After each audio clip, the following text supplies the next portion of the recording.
Is love brewing in the air in your workplace?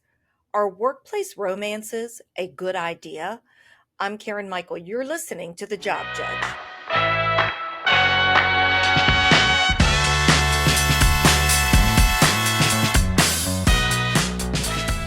Welcome to The Job Judge, a podcast for anyone who works. I'm Karen Michael, your host of The Job Judge. I've been an employment lawyer for 31 years, was a former HR executive, wrote the book Stay Hired, and I'm in your workplaces every single day. Most workplaces are full of dysfunction and legal landmines. Together at the Job Judge, we are going to create safe, civil, and legally compliant workplaces, and we're going to make your workplace work one episode at a time. So, a couple ground rules. First, I'm an employment lawyer, but I can't give legal advice on this podcast. And second, we do talk about adult content. I talk about real cases, and some of that can be triggering, and some of that, frankly, is kind of inappropriate because of what people are doing in our workplaces. So, just a little forewarning. Let's talk about office romances. Now, lots of headlines happened in Fulton County, Georgia, where Fonnie Willis allegedly had this affair, relationship, whatever you want to call it, with the other prosecutor that she hired in the Donald Trump case. But that's not the case I want to talk about today. You saw all the fallout from that. But there was another romance brewing in Fulton County that didn't get a lot of attention, but had a really big impact. But before we get to that case, let's talk about office romances. So Forbes came out with a survey, which I think it does every year, about workplace romances. And this one came out in April 30th of 2024. And according to the survey, 60% of adults reported that they've had a workplace romance. 60% of adults. According to the survey, 43% of those relationships ended up in love, marriage, long-term commitment. What do you think the other 57% ended up in? Probably a workplace investigation. Because if you think about an office romance, you might meet somebody online, and if that relationship doesn't end well, you might not ever see that person again. But if you have an office romance and that relationship doesn't end well, you might have to see that person at work the next day. When I do my workplace harassment training, I divide workplace conduct into three categories. One is the never, ever, ever behaviors. One category is the maybes, tread lightlies, and the other is the green, go, it's nothing's wrong. In the never, ever category, I have do not ever have a consensual romantic relationship with a subordinate employee or a supervisor. That is a conflict of interest that cannot go well. The second category is in the maybe category. That's coworker relationships. And I like to liken it to Taylor Swift's song Blank Space, where she sings, it's going to last forever or it's going to go down in flames. Because if that office romance doesn't last forever, there's a good chance that it's going to go down in flames. But let's talk about the survey. So the survey talks about different survey results about how people felt about office romance. And according to the survey, people are worried when they're in one of these relationships as to how they're going to end, more so than in other types of romances that someone might have. 52% of those surveyed reported that their coworkers treated them differently. Not only did over 50% of respondents say that their relationship impacted how their coworkers treated them, but 33% said it increased jealousy, and nearly 50% said it increased workplace gossip. Of course it does. Of course it's going to increase gossip. Of course people are going to talk about that because it's unusual to have that situation happening between your two coworkers. 40% of those surveyed have cheated on an existing partner with a colleague. With the prevalence of workplace romances, according to the survey, comes workplace affairs. Of those who had a workplace romance, a staggering 40% said they cheated on a partner with a colleague. And the problem with that isn't that we're the morality police, because if we were, we would tell you that that's completely inappropriate and terrible. But the problem with it in the workplace is it increases the likelihood that people are sneaking around. And if you're doing anything in secret at work, you probably shouldn't be doing it. Sneaking around, hoping that no one finds out about it. And so, what kinds of things are you doing that add on to that sneaking around? In addition to those results, half of the people surveyed said they engaged in flirtatious behavior with colleagues. See, those are the kinds of things that can lead to harassment complaints. Half of all surveyed said they engaged in flirtatious behavior. 46% of respondents said they had romantic feelings toward a colleague. 39% admitted to having a secret romance at work. And 17% said they had a one-night stand with a coworker. What could go wrong? And let's be real. Where else are you going to meet somebody? It's hard to meet people. You spend most of your life outside of your home at work. So it makes sense that that's where you're going to meet somebody, but we have to understand the potential consequences. Less than 1 in 5 respondents said dating a colleague is unprofessional. So a lot of people don't think it's unprofessional, but this is in stark contrast to a fact that only 5% said they were comfortable with colleagues being romantically involved. So people aren't that into it when it's actually happening at work. And finally, nearly 60% have heard gossip about colleagues in a workplace romance. According to the respondents, 58% said they heard gossip about it, and 60% of respondents said they have heard gossip about workplace romances. Only half, though, were distracted by the workplace romance. 41% said that they were uncomfortable with public displays of affection from coworkers. Sometimes when I do my training, I'll hear, well, Karen, you don't understand. My spouse works here, and so we might hold hands or kiss, but it's my spouse. Okay, let's be clear. If your spouse or your lover, whoever it is, works in the same organization you do, while at work, your coworkers, not lovers. It makes people uncomfortable to see other people be romantic in this professional work setting where we are there to do something called work. 50% of respondents have been distracted by the workplace romance during their career, and 40% report public displays of affection make them uncomfortable, which I guess means 60% don't make them uncomfortable. And almost 50% of people believe workplace relationships promote favoritism. Of course they do. So is it a good idea? I'm going to talk to you about the Fulton County, Georgia commissioner who was engaged in a romantic relationship with her subordinate male employee, and let's see how that turned out. The title of this article from August of 2023 from WSBTV.com News says commissioner remains silent as we ask her about alleged sexual relationship with fired colleague. Accusations of sex in a commissioner's office. That's one headline from the sexual harassment hearing involving Fulton County Commissioner Natalie Hall and her former chief of staff. In August, a judge began hearing testimony in the case. The case filed by her former chief of staff, Calvin Brock.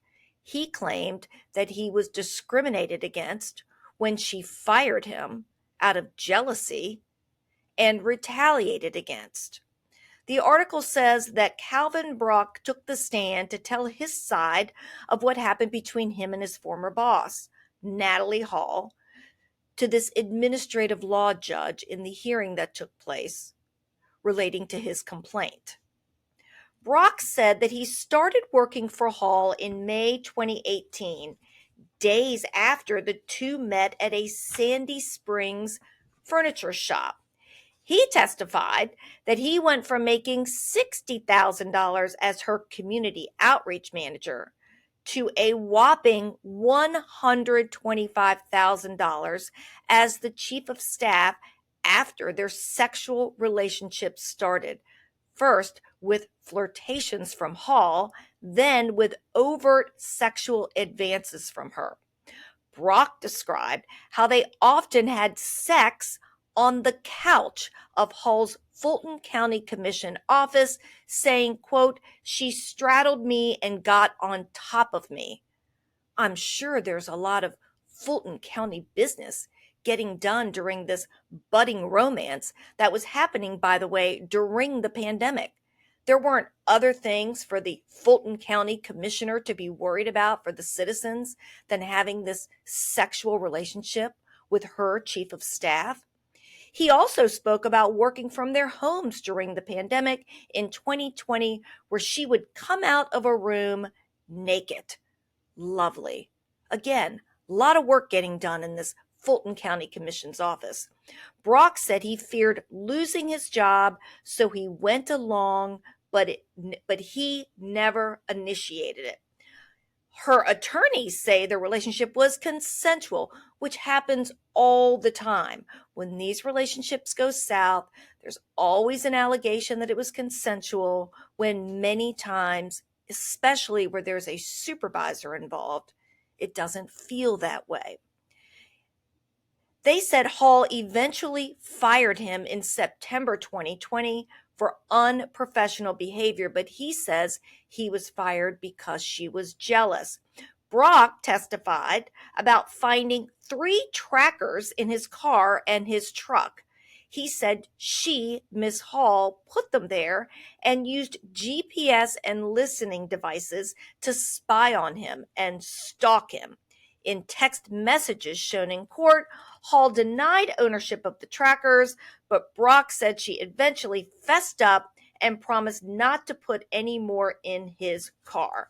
So those were the allegations. The testimony, of course, was super salacious, and it shows what goes wrong when these situations happen. The Fulton County auditor said he received an anonymous complaint about Commissioner Natalie Hall having sex with her chief of staff, but he did not investigate it. See, that's the problem when you have people in power doing wrong things. It's that people enable that behavior either out of fear or because the person's very powerful, and that just adds to the problems of these situations. Another employee testified that an employee said that they could make the complaint, quote, go away. Calvin Brock, says that he was forced out as chief of staff when he no longer wanted to have sex with Hall and wanted to see another woman. Now, what's interesting is Hall's former chief of staff, Davina Jordan, said Hall seemed to rush Calvin Brock's employment and wanted him to get an interview for a job on her team instantly after meeting him at the Rooms to Go store in May of 2018. Ms. Jordan testified that Commissioner Hall was extremely relaxed and unprofessional during his interview and asked Brock, quote, "What are you going to do about all the women who will come after you at Fulton County?" How inappropriate. She's basically predicting that she's going to do this to him when he becomes her subordinate employee. So what is the worst that could happen in a situation like this? Well, what happened in this case is a judge ruled in favor. By the way, Ms. Hall pled the Fifth Amendment 150 times in court as to whether she planted the trackers on his car. Let's start with that.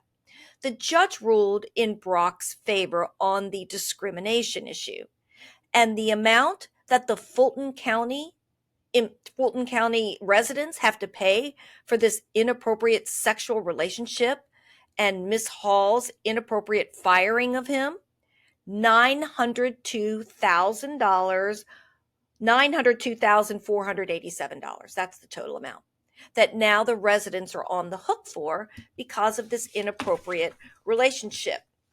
According to the decision by the judge, Hall tried to force Brock to remain in an exclusive sexual relationship with her, stalked him for months, and ultimately fired him, the judge allegedly said in the opinion. According to this article, which is out of the Atlantic Black Star News, Because the violations occurred as part of Hall's official public duties, Fulton County is responsible for covering all the punitive damages in the case. The judge said, quote, even if the relationship began mutually, it did not remain consensual for long because Hall initiated a dizzying array of deceptions designed to monitor and control her interactions that he had with other women. And so those are the kinds of things that can happen. Now, I appreciate his statement that Brock made after the case. He said this, and this is another piece of this, because so often we do focus on women who are harassed in our workplace, stalked in our workplace, and that happens too often. But we too often ignore men who also experience these kinds of infractions and violations. And this is what he said, quote, and this is according to an article published after the verdict came out, Fox 5 in Atlanta. He said, the decision to pursue this case stemmed from a profound belief in safeguarding not just my own name, morals, and rights, but also those of current and future employees, irrespective of gender. Many men might choose to remain silent in the face of such egregious behavior from a female superior, but I felt a compelling need to speak up against the mistreatment that led to my unjust termination. Despite initial doubts about being taken seriously, the presented evidence spoke volumes, and today I stand vindicated. This chapter will now be closed, allowing me to forge ahead with my life. Good for you, and good for him. And I'm glad he did.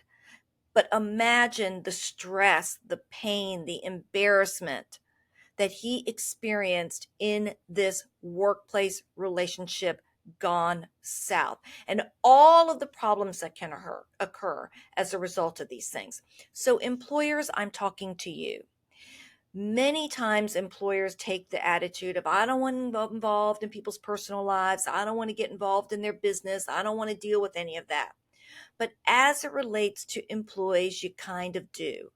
Because the reality is, even if all of the romantic behaviors happen away from the workplace, the problems can still impact the workplace because people make bad decisions when they're involved with somebody romantically. When people break up, there's acrimony, heartbreak, heartache, people take sides. All of those things can happen. So you really do need a policy involving workplace romances so that those romances can be reported to human resources, so the human resources can decide, is there a conflict? I don't think coworkers should work in the same department, even if there isn't a reporting relationship. And under no circumstances should a supervisor and a subordinate be in a consensual romantic relationship and be in a reporting structure. Those things should not happen. And yes, it might mean somebody has to leave the organization. It might mean that someone has to change jobs. That could happen. But the alternative of allowing this kind of favoritism and problems and sneaking around and all of the uncomfortableness that occurs between coworkers, that outcome is far worse than the potential that someone might have to leave, someone might have to change jobs. That's just the reality of what happens when there's an office romance. Now, every week I answer a question that comes in. You can write to me, Karen at thejobjudge.net, and I'll answer a question here. And I'm going to answer a question that was on Reddit relating to work relationships in the workplace. And this person titled it with the old dipping your pen in the company ink is what this person titled office romances. And this person said, in full disclosure, my wife and I work at the same company, though in different roles. I manage IT folks. She writes codes. We met working together at a previous company where the office relationship was very much frowned upon and a part of why we left.